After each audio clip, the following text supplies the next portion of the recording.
ഇവിടെ പ്രശ്നം കുട്ടികളുടെ വിഷയമാണ്. ഇത് തീരില്ല. ഇത് അൺഎൻഡിങ് എന്നൊക്കെ പറയുന്ന രീതിയിലേക്ക് ഇങ്ങനെ പോയിക്കൊണ്ടേയിരിക്കും. ഇറ്റേണലി നിങ്ങൾക്ക് സ്ക്രോൾ ചെയ്തുകൊണ്ടിരിക്കാം.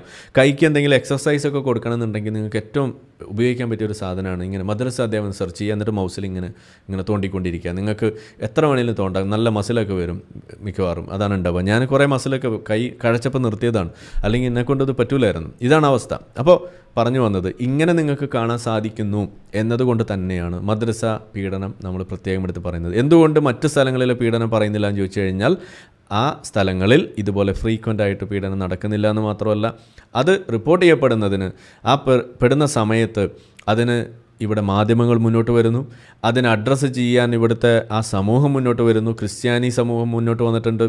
അതിന് അഡ്രസ്സ് ചെയ്യാൻ വേണ്ടിയിട്ട് നഷ്ടപരിഹാരം വാങ്ങിക്കൊടുക്കാൻ വേണ്ടി അവർ വന്നിട്ടുണ്ട്. അതിന് വേണ്ട പരിഹാര ക്രമങ്ങൾ അത് അവിടെ ഉണ്ടാക്കി വെച്ചിട്ടുണ്ട്. പൂജാരിമാർ ഇനി അഥവാ നടത്തിയാൽ തന്നെ അവർക്ക് അങ്ങനെ ഒരു സംവിധാനമില്ല. എന്നാൽ പോലും ഇനി അങ്ങനെ ഉണ്ടായാൽ തന്നെ